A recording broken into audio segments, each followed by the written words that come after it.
Dynasty DNA Strand Crew to another episode of Dynasty DNA Plus. Boy, we got a treat for you guys today. I know we took a little hiatus, but as we were talking before the show, this is the season, the NFL draft season. So we've been watching the tape, the film. We've been grinding that hard. So we've had a lot of time into that, making sure we try to hit on these rookies as best as possible. But before we open up here today, I'm going to introduce my co-host as always, the A-Train Andy Blake. You can find him on Twitter at FFA-Train-DNA. How you doing today, Ann? Good. How are you guys doing? We're doing good. And next, our special guest for the day, the one and only Dr. Kevin Murray, the man that's the head man at the Fantasy Football Unlimited show. You got to check that out if you guys haven't gone over there. He's got a great thing going on. I know you do some things with the football guys as well, Kev. I mean, introduce yourself to the fans, because if they don't know, they need to know. Tell them about yourself, and we're so happy to have you on. Thanks for coming on.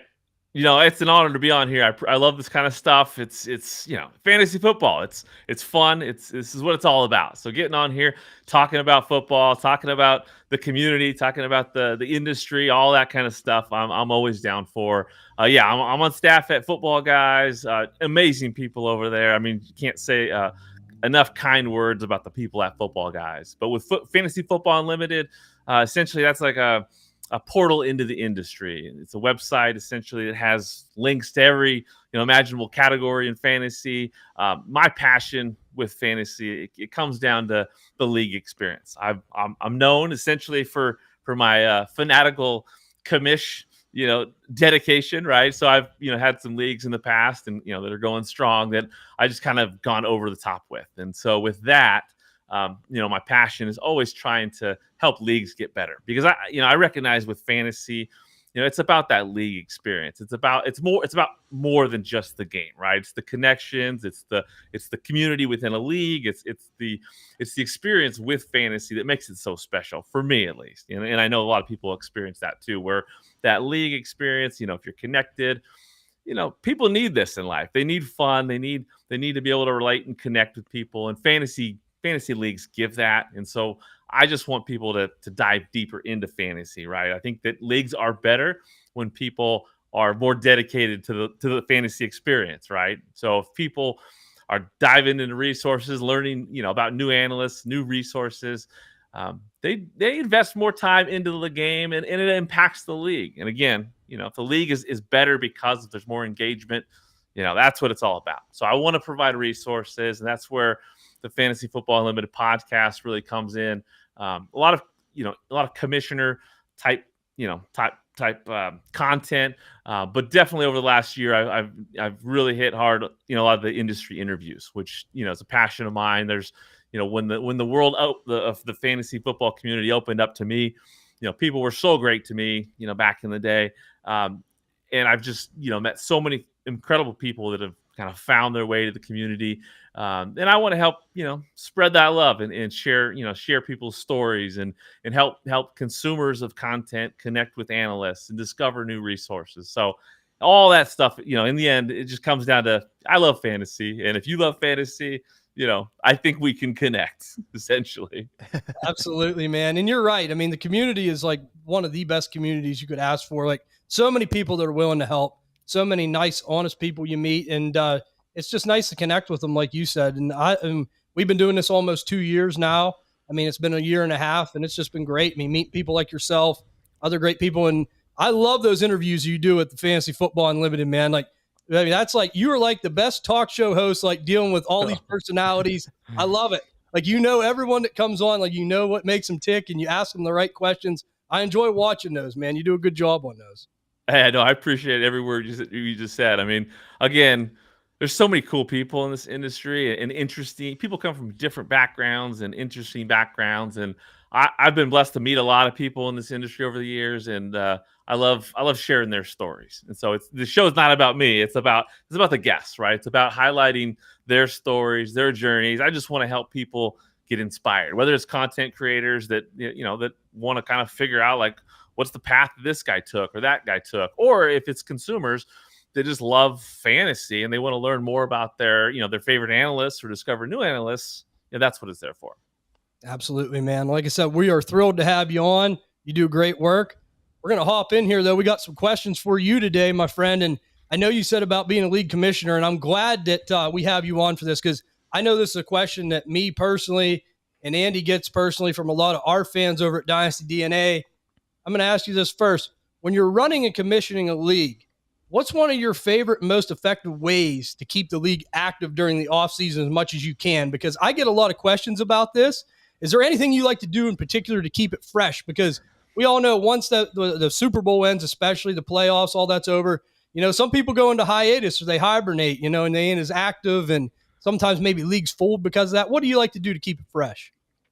Well, I mean, obviously the main thing within a fantasy football league, when you form it, you got to find the right people. So the key is really having a group of people that do interact well with each other. That's like the core foundation, right? You got to have the right people. If you don't, the league's gonna have some issues with engagement. But when it comes to, like, whether it's a dynasty or redraft league, dynasty, obviously you'd like to see things, active all year round. Redraft, it is common where people kind of disappear and then they come back.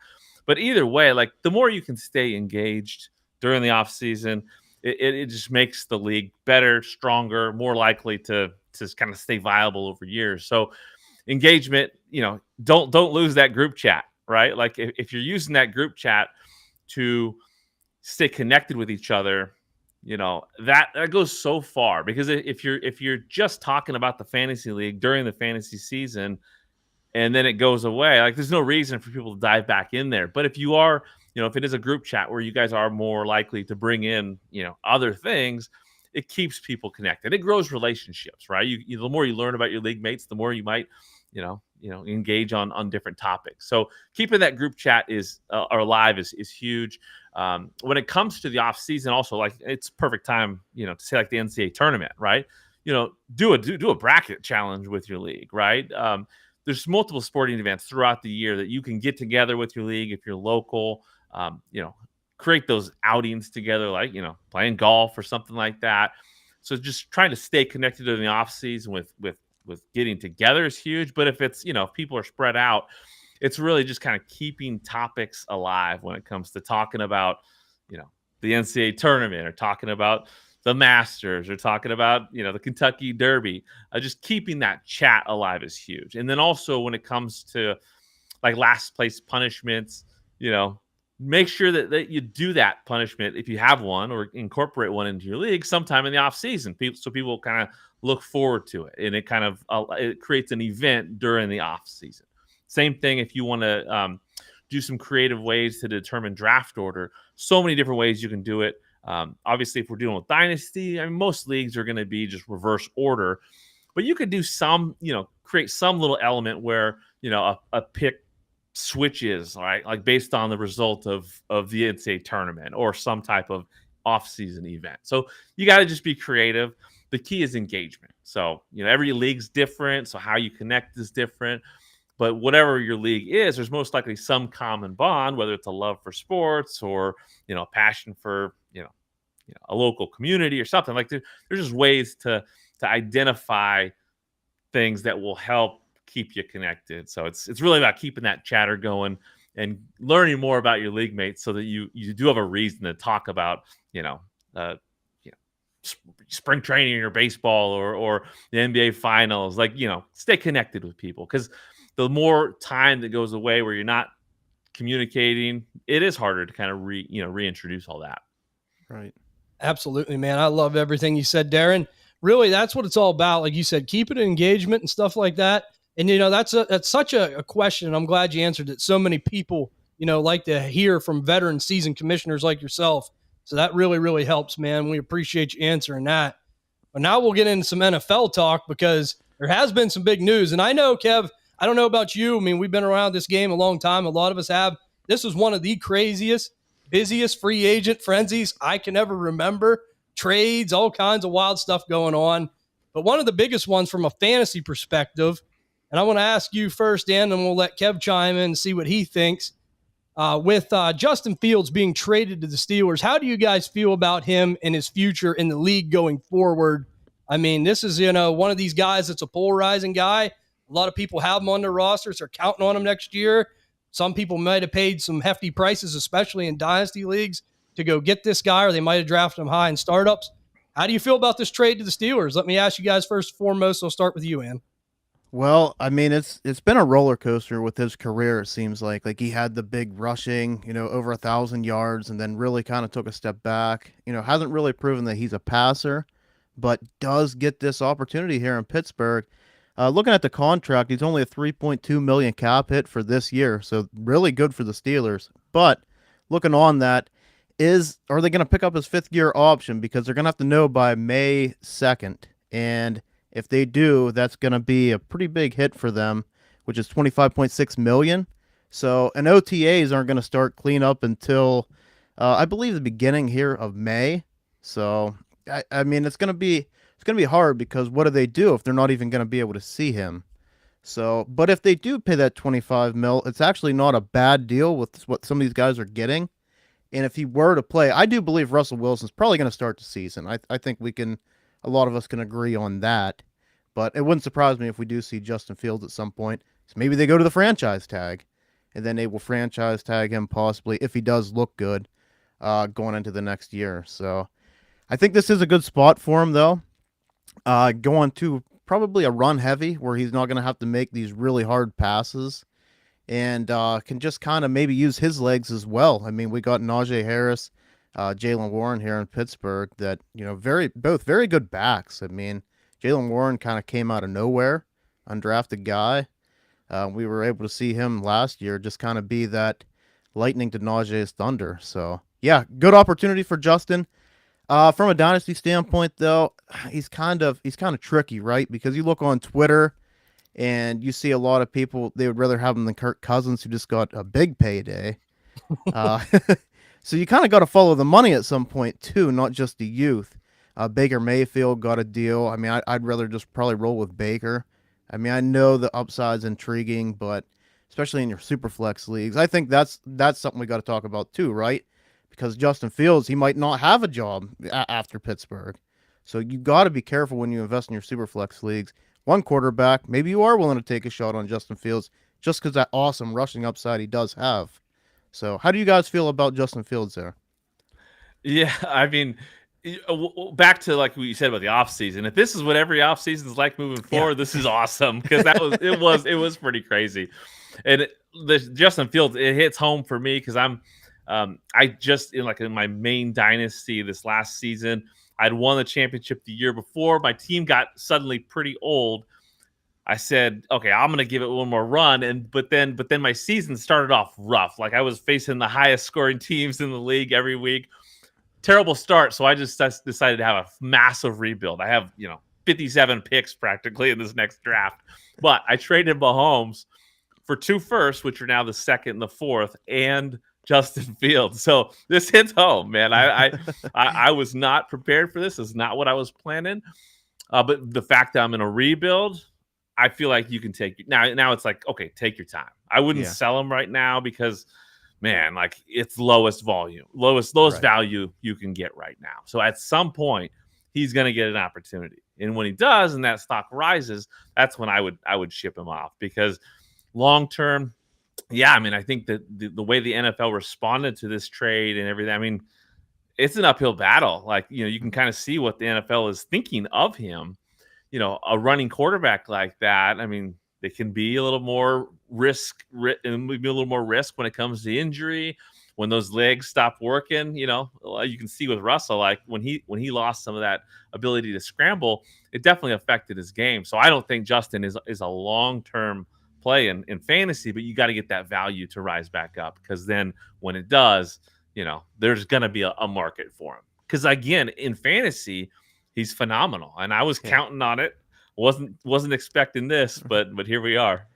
I love it, man. And you guys both hit it right on the head. And the thing is, with Fields, we heard reports of this too. Like, I like what you said, Kev, about maybe just holding on, being a little patient if you have him as far as selling. I know, and we kind of talked about this too, and I mean, there's reports that maybe Russell Wilson gets cut. I seen that. I mean, I doubt it. I think he's probably going to be the starter, but at the same time, if he comes in and stinks it up at camp or something happens, then Justin Fields finds himself a starting job, his value really spikes back up. So that's definitely something to think about. Something with Fields too, he always holds kind of a value of just how your league mates and a lot of people just value him. They see the upside. the youth. In from a athletic standpoint, he is amazing. It's just where you got to go back, like Kev said. You probably have to hold on for right now. And a couple shows ago, we actually did talk about would you give up just like a 26 or 25 second? Because as soon as he's named a starter, and even now, if you can get him for a second, as soon as he's named a starter, good chance you get a first. Yeah. Yep. And For sure. that's a big value drive. And if you did make a big trade, you can get some of that value back if you don't feel comfortable. Yeah. So that's always a plus too. But now we're going to stick into this more free agent talk because, like I said, it was crazy. And I'm with you, man. If every offseason was like this, I'd be like, you know what? I'm ready for the offseason because this is fun, man. But we're going to go over to this one now. I'm going to start with you on this one, Kev. With free agency essentially, starting to dry up at this point, who is your favorite free agent signing in the league up to this point? Is there one that you like more than any other team? Yeah, it obviously kind of comes down to like what's your current situation in your league when it comes to how your roster's built. Are you a contender? Are you rebuilding? I love what happened with the running backs. For the next couple of years. I think that Saquon and Joe Mixon, like they found good spots where they're. I think that these next couple of years they're going to produce. So if you're not looking for for someone young for a long-term rebuild. Those are two guys that I think found great spots. But I also think that Hollywood Brown in Kansas City is a good fit. I don't think it's as good as maybe some people believe, but I think it's the right fit for a player like that. He's going to have some weeks where he really produces. But in the end, I think it's those running backs. I think Saquon found the right spot. I think that Mixon found the right spot, and those are it's fun to see that not in the offseason for sure. Yeah, and what's funny, with these running backs finally getting their due, and I'm like you, I'm happy to see it. You just wonder what these guys think about this upcoming rookie class. It might be a little bit of a red flag a little bit if you're hunting a running back in the draft because that was definitely odd. It's like the NFL did a complete 360 with these guys. They weren't valuing them at all, and it was like, bam, they were just getting snatched up one by one on day one and day two of free agency. But it was exciting. It was definitely exciting to see that, and I'm happy for them guys to get paid. Who did you like, and one of your favorite free agent signings? Yeah, I like Barkley as well and Mixon. Another guy that I like that seems like he's not getting talked about as much actually is Josh Jacobs. I know he kind of struggled last year, but the Raiders were just kind of a mess. He played on that franchise tag. He held out, so he wasn't happy. We can see Jacobs. He's already had elite seasons. I think it was in 2022 where he rushed for 1,600 yards and 12 touchdowns and also caught 53 balls for 400. So we've seen him be able to produce some top 5 numbers. Right now on KTC, he's going right around running back 12. Running back 11, running back 12. So that would be right around valued as a late first.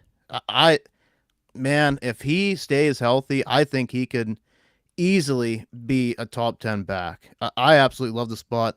Green Bay's an offense that's young that I kind of want to buy into as well. I am a Jordan Love fan. TJ is probably a bigger Jordan Love fan than I am. I got the phone. But yeah, man, I think this is a great spot for Jacobs. And, we've seen him be able to produce at them high numbers. And that's something that's kind of forgot about with the struggles of last year. So I think he kind of has something to prove to the Raiders as well, because I do think they wanted to kind of bring him back with Antonio Pierce and, the kind of money that Green Bay threw at him, they just couldn't match it. I mean, they threw big money at him, so this is somebody they really believe in, and just let Aaron Jones walk like that after everything Aaron Jones has done. And this is also an offense that Aaron Jones, at 29 years old, at the end of the season, had 5 straight 100-yard rushing games, so I think he can strive, man. I really like Josh Jacobs. Yeah, it's interesting. And as you said, Kev, all the people listening to the show know I gush over Jordan Love. Last year I said he was one of the best buy low quarterbacks. It worked out for me. Whenever you work out for me and you don't do bad, I really love you then. It's like you get really boosted up. So Jordan Love's up towards the tip top of my rankings as far as people I really like. But now I'm with you. Josh Jacobs is a good one. Saquon Barkley. I am really excited about the Green Bay offense in general. I mean, they definitely are going. This NFC North is going to be with Caleb Williams coming in, Chicago making the moves they're making. The Lions are good. Minnesota's the only one that's kind of regressing a little bit, but it's looking like they might get a young quarterback. So This division could be maybe one of the more exciting ones in football. So I'm anxious to watch that for sure. So I'm ready to hop into this next one, and I'm going to start with you on this one. Which free agent is the most overvalued and overhyped in your opinion? Who did you think maybe is getting a little bit too much liking to your opinion of all these guys that got signed? Someone that's a little bit overrated, maybe getting overinflated a little bit. I'm going to go with Derrick Henry here. And I know it's probably an unpopular answer, but he is 30 years old. I've been saying to sell him forever, and he keeps producing. So, but yeah, man, I know Baltimore is a good landing spot, but I personally just don't like to invest in 30-year-old running backs like this. He's being valued right around an early second. So if that's an early second, I'm sure a running back is going to get pushed in super flex, in that first round. But you're talking, could it be Jonathan Brooks? Like, I'd much rather have Jonathan Brooks. Roll the dice. I'm sure Trey Benson's he could be the one I think could sneak into the first round. But there's a lot of young backs here I think I'd rather just roll the dice on and just see how it goes. And maybe even use him as a piece. Like, what could I give up Derrick Henry plus? Like, what plus would I have to give to get up Josh Jacobs, to get Joe Mixon? Could you get Joe Mixon straight up? I would rather roll with Joe Mixon personally. So, yeah, just somebody that they really, really ran hard in Tennessee. Even that one year, I think it was 2021, where he only played 8 games, still had like over 200 carries. So he's going to wear down at some point, unfortunately. We love the King, but I think it's going to happen. Your lucky Ty isn't here, and I mean, know. You really upset him. Yeah, my brother loves all the old players. He just, in Dynasty, he always goes for it. It's Austin Eckler, it's Derrick Henry. Them guys are like immortal to him. So we're going to come over here to you, Kev. I got to ask you, who do you feel is the most overvalued, overhyped, overinflated free agent signing in your opinion right now? Yeah, I mean, from a Dynasty perspective, I feel like Kirk Cousins' value is at a high right now, right? It's a good time to sell him because he's gonna be 36 entering the season, coming off an Achilles tear. Achilles tears are terrible injuries. I mean, I've seen so many people over the years with Achilles tendon tears. I've seen it, personally, friends, family, patients, athletes. It's not a great injury, and if you're 36 and mobility is already an issue, I think I just stay away from that kind of thing. I don't like Achilles tears. So with Kirk Cousins right now, the value, like people are loving his situation, and I like it from an NFL perspective. I think that if they run Bijan heavy, that's great. I think that Drake London will be solid. With an adequate quarterback. I got reservations with Pitts and what Cousins is going to do for him, but I just think like fantasy wise, Cousins is not going to have a high ceiling. I think that the hype is there, the excitement's there. Good for him. I love the fit for football, but I definitely have a lot of concerns about like how long is he going to hold up? I mean, just got a big fat payday, Achilles tear, 36. How great was he? Like he was definitely off to a hot start last year, but in the grand scheme of things, he's not the greatest quarterback of all time. He's steady, but at 36 with an Achilles tear, it's just not my cup of tea. And you know what's funny? Great minds think alike. I had him wrote down as well. So, I mean, we're on the same page. I love Kirk Cousins as far as, like you said, what he can do on the field. But you're right. 36 years old, coming off a serious injury. I mean, the clock is ticking. I guess if you do have, as far as like his maximum value, it's right now, in this offense, it is getting hyped up. So if you're middle of the road rebuilder, I'm with you. I'm selling all the way. That would definitely make sense. Another one is Hollywood Brown. I really am such a Rashee Rice fan. I know some people, aren't so high on him, but boy, last year he really come on towards the end of the season, and he did not get a lot of snaps to start the season. So once they broke out of that weird receiver rotation they were doing, it seemed like he really come into his own. Plus, Travis Kelce's still there. I think with the departure of MVS, Valdez-Scantling, I think they're going to use him more maybe to clear things out underneath in the middle of the field for guys like that. I do think he'll catch some balls here and there, but I think if you can get a first for Hollywood Brown right now, and we've seen this in the Discord, and someone said they could get 111 for him. If I'm not contending, I'm taking that all day long. And even if I'm contending, I'm probably contemplating on still taking it because this guy's another guy. Injuries, we've seen him kind of bounce from team to team. It's a shame he can't stay healthy, but I think that would be another one that I would use this as leverage to sell. You know, and it's just like Irv Smith. Irv Smith with the Kansas City, and I wrote in the Discord, all the fans were talking about is that he's going to try to suck people back in, man, and I'm not falling for it. So it's always one of them guys like that. And I don't even think it's out of the question that they draft somebody. I mean, even if it's not at 32, this is a really good receiver class. So very, very deep. Yeah. And since you brought up receivers, and boy, you're just right on it. We're going to get into the next question here. I'm going to come over here to Kev for this one. Kev, with the NFL draft fast approaching, we're going to put free agency in the rearview mirror here for a minute.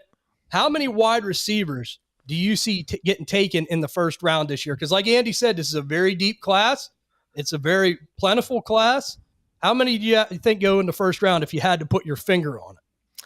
My number is 5. I think it's such a deep class that I think that there will be kind of a wait at the end. In fact, I mean, you think, okay, it's natural to think, okay, there's so many good players. There's so many are going to go in the first, but I think that depth will actually affect, who goes in those 20s, right? I think that, obviously Harris and Neighbors, Odunze, done, right? That's a done deal. Brian Thomas will probably go, but I think only one other guy will go in the late first. Could be 6. It could be 2 people, but I think it's 5 or 6. I'd lean 5.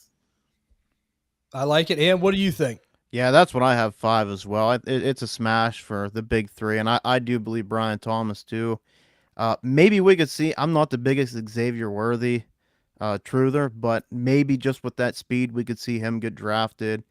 We've seen a lot of mock drafts for maybe Adonai Mitchell or Keon Coleman that could sneak in there. But I agree. I actually have that wrote down. Like, I think with this kind of depth where you could get a Javon Baker in maybe the 3rd round, or I'm a Jalen Polk guy. I think them guys will be there later, and it kind of hurts. Like, do you just draft this guy at the end of the first, or could you get a guy that's probably maybe just as good? So, yeah, looking back, though, the record's 7, so I don't think we're going to see that, anything close to that. There are some people out there that do think this could be the new record, but it'd be kind of wild. It would be fun. I mean, we all hope for stuff like that, but yeah. Then looking back through, there's 4 and 23. 5 and 22 and 5 and 21. So it does seem like 5 is that sweet number, and I think that's what we'll get this year. Yeah, I like that too. When you mentioned him, that did seem like the sweet number. Like Kev, after them big guys you mentioned, like Odunze and of course Neighbors and Marvin Harrison Jr. I mean, who's your next guy in line? Who do you like personally? Like, is there someone in general that you're kind of leaning towards right now? Yeah, I mean, I think Ladd McConkey is a phenomenal prospect. I mean, I think he's the kind of guy that, I think there's going to be a really solid base with what you get out of him. He's a guy I think is special. With Xavier Worthy, that's just tricky. Obviously we know these speedsters, often don't do what the general managers want them to do once they land on the roster. But I will say with Xavier, he does offer a little bit more when it comes to, route running and ability too. So I'm not sold one way or the other with him. I wouldn't be surprised if someone jumped into the first to grab him. Mm-hmm. So, I've acquired him on a couple rosters already. I am hopeful for Xavier Worthy, but I think that like a Ladd McConkey's great.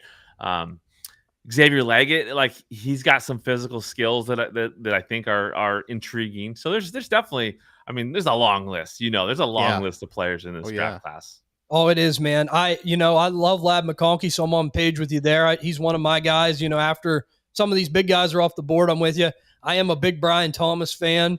I think that he's a phenomenal player. I mean, as big as he is and fast as he moves, man, there's so many athletes in this class. I will say this, Xavier Worthy people, watch out for the Raiders because we know. I mean, you said it best, Kev. Someone will come up and get him. If he's there between 25 and 30, the Raiders wouldn't have to come up that far from the second round. So that could be on their wish list, and I wouldn't be surprised because he's their cup of tea, no doubt about it. But we're going to come over here to you, Ann, and we're going to go into some running back talk or running back talk. Yeah. How many running backs do you think get taken on day 2 between rounds 2 and 3 if you had to put your finger on it? It's really tough to tell, like, as we look at these free agents, because a lot of these guys got opportunity. We were really hoping that Houston would be a spot available. Joe Mixon goes there, gobbles that up. Philadelphia is always in the back of everybody's mind, and then they go out and get Saquon. So kind of makes What's that? Baltimore. Yeah, Baltimore. I think that's a decent one, and I have that as a sneaky spot. The Chargers, Dallas, Cincinnati. I mean, I do they roll with just Moss? I don't know. I think that's somewhere we could see somebody. So I have it at 4 right now. And some of the backs I think that could are Trey Benson. I think he's probably locked and loaded to be possibly even a second round pick. Which I do like Benson. He isn't my number one running back, but Jonathan Brooks. And I'm curious to see what you guys think about Jonathan Brooks with his injury here. Does he still get that day 2 capital? I think he's good enough. I think he will. And going into another guy here, Blake Corum, somebody that maybe doesn't pop to everybody on tape, but I think he's just a dang good football player. And somebody that we truther for is Ray Davis. I absolutely loved Ray Davis's film. I know he's a little bit older. It's maybe a bit of a stretch that he does go in the 3rd round, but I loved what I seen, and maybe an NFL team will as well. So it's kind of like my 4 guys I think that have a good chance to go. And we'll see. It's going to be fun, man. I hope there's at least 4. But where does the NFL value these guys? That's scary. Especially after these free agent signings that we talked about. What do you think, Kev, if you had to put a finger on the running back pulse for the draft? Yeah, I think it's one of the most unique free agent periods we've ever seen, right? In the way that all these running backs filled these spots. You couple that with this specific draft class, where there's a lot of guys that are just kind of in the same tier, right? It makes for it to be a small number. I think that normally 6, 7 running backs are going in those first few rounds. I think it's 4. I think it's 4. Yeah. I think it's Jonathan Brooks. I think Jalen Wright from Tennessee. I think his ability to make big plays, he's a blazer. He's good size. I think Jalen Wright's a guy that's definitely climbed up the pecking order.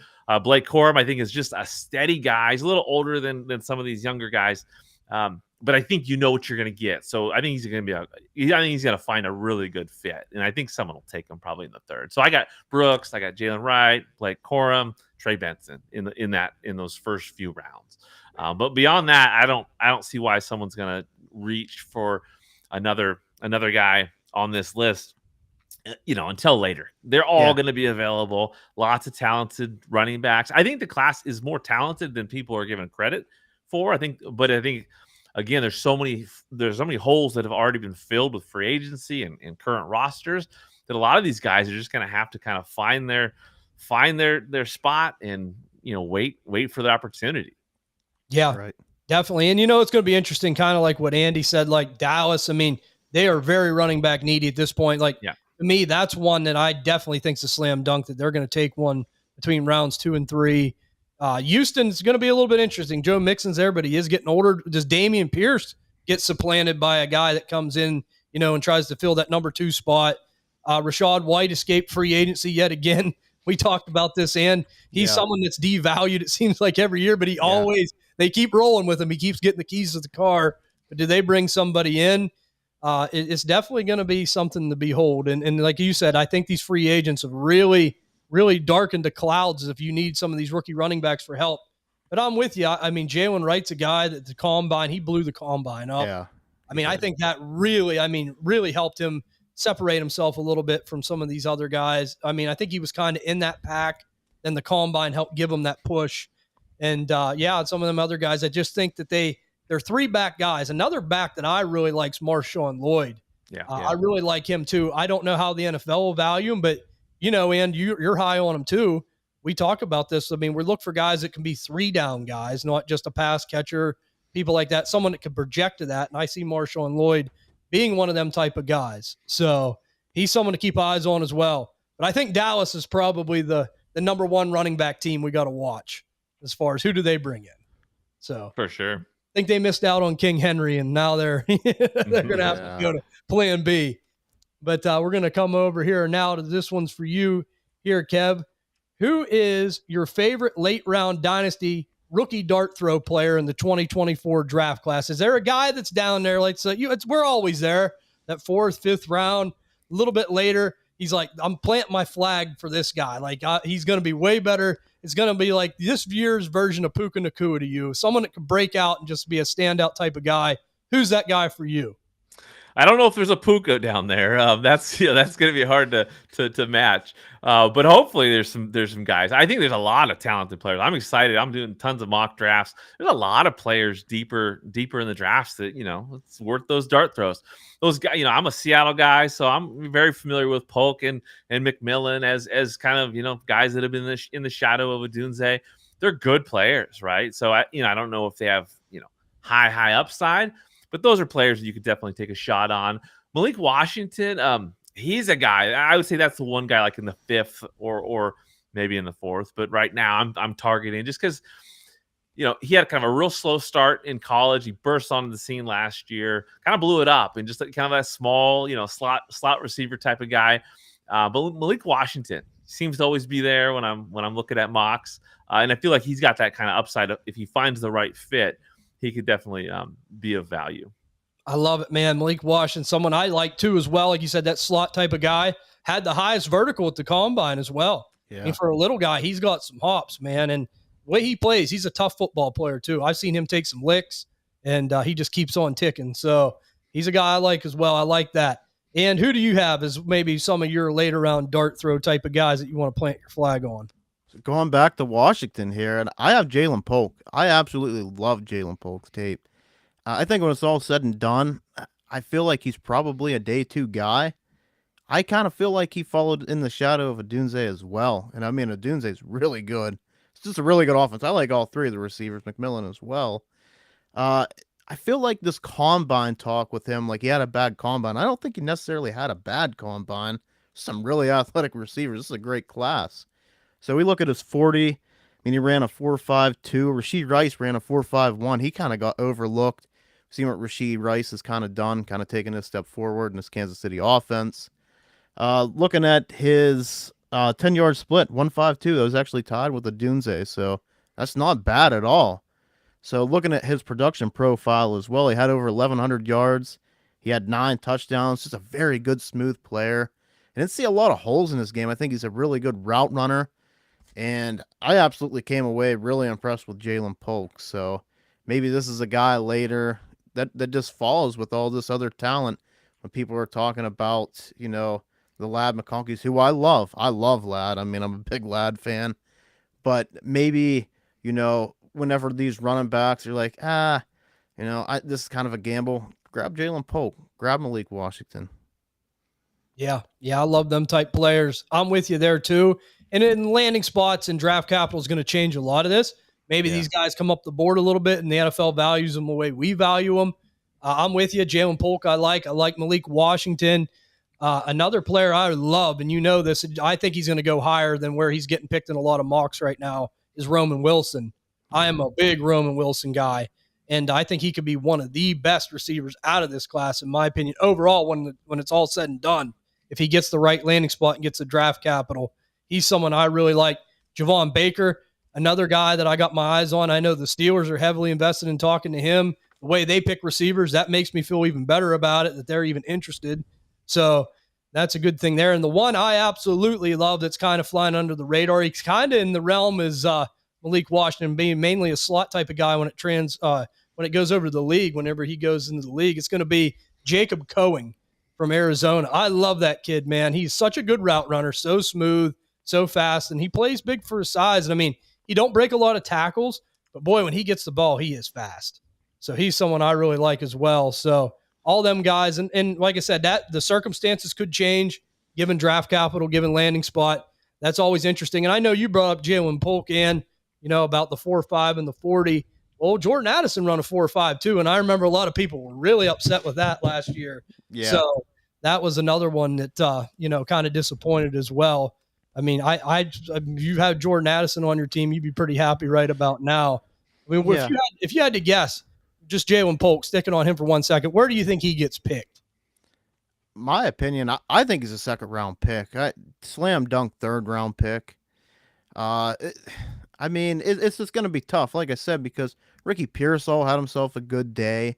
It's such a deep class, but I think the combine kind of can be overvalued at times. I mean, some of these guys, like I said, they just good football players. So, And I mean, it can hurt people as well. I mean, a lot of people. I've never really been the biggest Keon Coleman fan, but a 4.6 is not really like a death sentence. Like we know how he plays. He's not this route runner. Gonna get open, create separate. No, he's kind of a jump ball guy. Really good in the red zone. So it's just you can't take stuff way one way or way the other way. And I think right now we just need to find the happy medium with it as a whole community. So Absolutely. Absolutely. And, I'm jealous, man. That Washington team was good up there, man. And I'll yeah, tell you, Yeah. Kev, I really like to see them receivers. I'm excited to see where they all go. this is kind of off script, but Michael Penix, like his injuries, is that a big concern to you? Because we just did our quarterback show, and I absolutely love the tape, but the injuries to me scare me. I'd like your opinion on that. Yeah, no, they scare me. I mean, again, he's older. Yeah. You'd love to have have him be younger. And the injuries have impacted his ability in the pocket. Like you can see it, right? Like I Mhm. mean, to a certain degree, he's just not as mobile as you'd like to see in the pocket. But man, he's got an arm. He can throw the ball so sweet.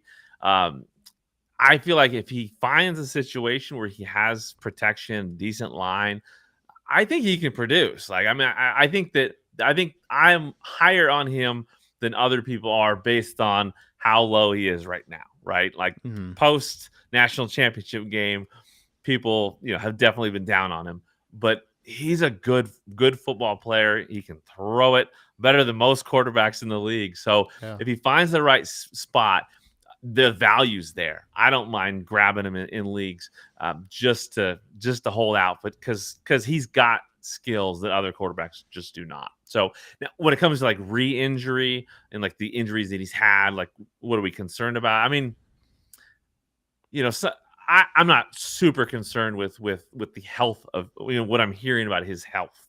Yeah. It's just, have those injuries impacted him to a point where it's impacted his ceiling? Well, it's definitely possible. But I think he's worth a flyer, given where he's at right now, stock wise. Yeah. Yeah, and I'm glad that you asked that, Ann, and I'm glad that you answered it, Kev, because you watch the Washington games, I'm sure, quite a bit, so you know. And yeah, I mean, as far as a football thrower, Michael Penix is talented. Man, he's got an arm on him, and Does. it does look like he's a little unsettled in the pocket at times, but in a way, you can't blame him as much as he's been hurt, and he's still Yeah. kind of raw for as old as he is. The amount of games he's played, when it compares to other seniors, he's still kind of raw. So I mean, there still could be some upside there if you could get him in the right system. He might go up there in Seattle, maybe and stay at home there. That wouldn't be a bad thing. I know, I'll take it. I know with the Geno situation, and before we get into our last question, I'm going to pivot to this one too, because this is a Seahawks question. So I'm sure you're best suited for this. I know they acquired, there you go. I know that they acquired Sam Howell.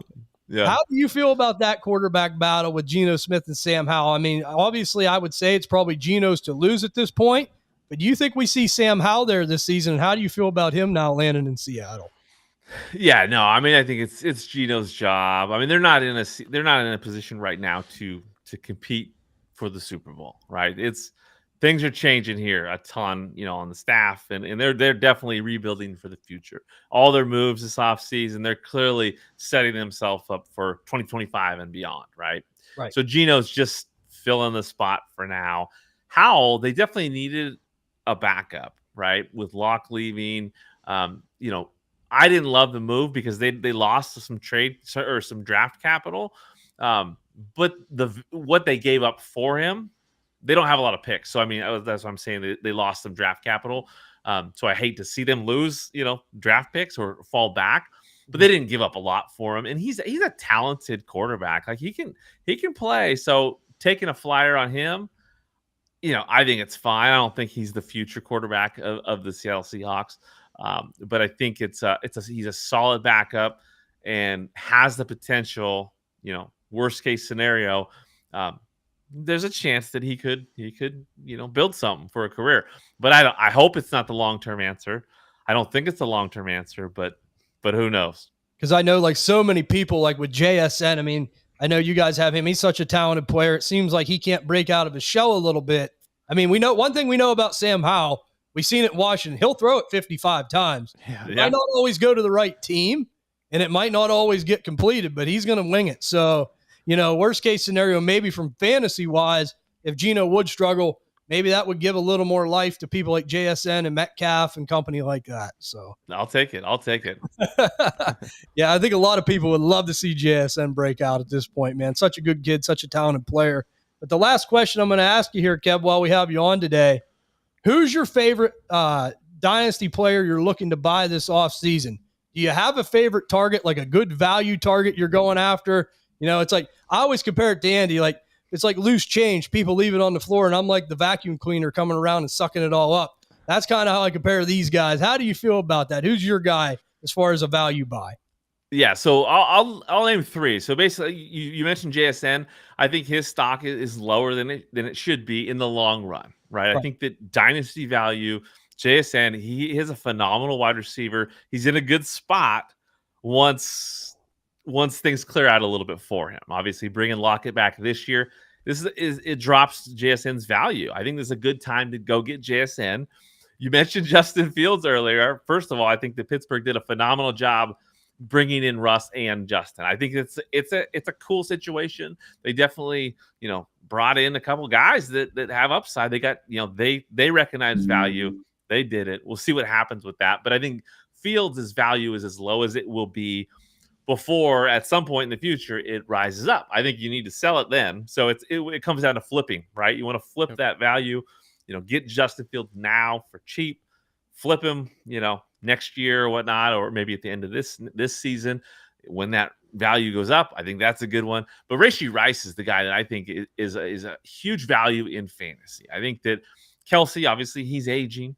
At some point he won't be that security blanket. I think Rashee Rice is that guy right now. I think that Hollywood Brown is a perfect guy to land on that roster, fill a roster spot, because I think he's going to be, kind of an up and down guy. He's a good player for that team if he's healthy. Maybe like a best ball kind of guy where he's, he might have some spike weeks. But Rashee Rice is the guy when it comes to being, a security blanket for Mahomes. Mahomes needs that guy. It was Kelsey. I think that Rice is that guy. And even if they draft another receiver, they're not bringing in, Harrison, Neighbors, Dunze. They're going to bring in a guy that might have more like specialties, but isn't Rashee Rice, who is just a perfect player for volume. And we love volume in fantasy. I think Rice is going to be a safe player to just, consume those targets and produce. He might not be the, a top 5 wide receiver, but value-wise, like he's a guy that you want on your roster. Absolutely, man. I love all three of them guys, especially, JSN. Like you said, he's, a lot of people have given up on him after 1 year, and that's a mistake. Any player as a rookie, it can be a struggle coming into your first season as a pro. The situation ain't ideal. And Rashee Rice, I'm with you 110%. I love that guy. Doesn't get a lot of respect, in a great offense, and was getting utilized more and more as we went through the season. So I'm with you there, man. I like both of those players as well. You like all those guys as well, Ann? Yeah, absolutely. Rashee Rice would be my answer as well. I think there is maybe a bit of a dip with people that believe Marquise Brown. This is only a 1-year contract, and they do the complete opposite. Rashee Rice is a good yak guy, so it's kind of a good yin to a yang here. It's a really good situation, and if they do go and draft, say they do draft Xavier Worthy, he doesn't do the same thing that Rashee Rice does, be another clear out guy. Not that it kills Worthy's value, but just basically I'm using any kind of news like that to go out and get Rashee Rice. Yeah. So such a good receiver. I remember last year we talked about him through the scouting process. We said, hey, when the Chiefs picked him, we're like, he's the best receiver they got. Yeah. And sure enough, that come true as the season went on. So can't say enough about that guy. Kev, I'm on the same page with you, man. I like the way you think. We're almost telepathic here. So you're in Washington, I'm in Pennsylvania, but we're still on the same page for a lot of this stuff. So I love it.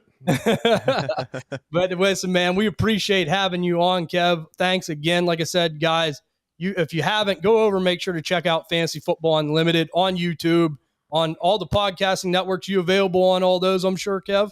Yes, sir. Absolutely.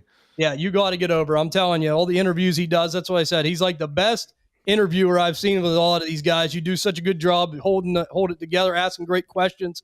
So many personalities in this game. So, like I said, you keep it entertaining, you keep it fun, and you keep it interesting, man. And go ahead, like I said, tell everyone about what you got going on one more time before we sign off.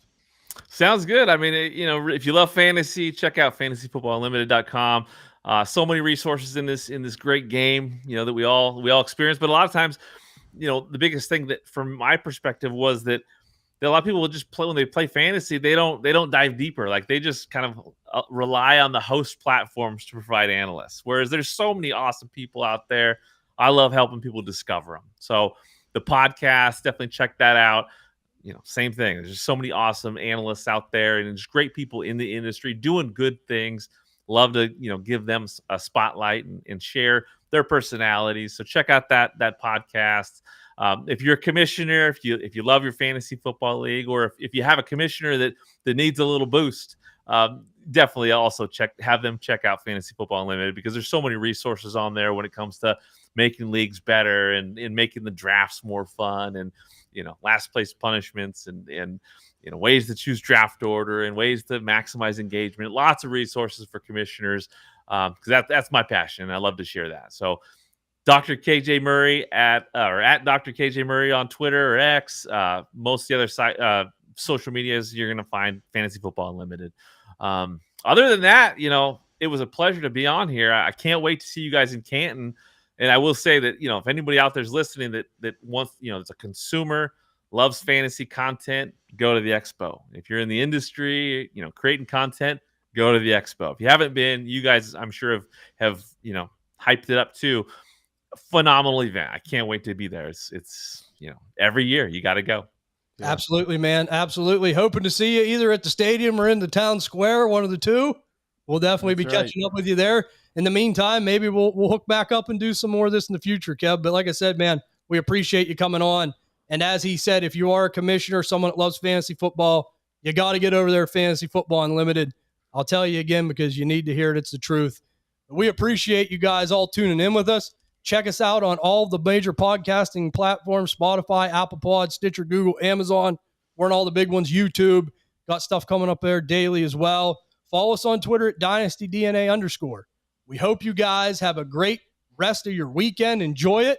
And we will see you all on the next episode of Dynasty DNA Plus.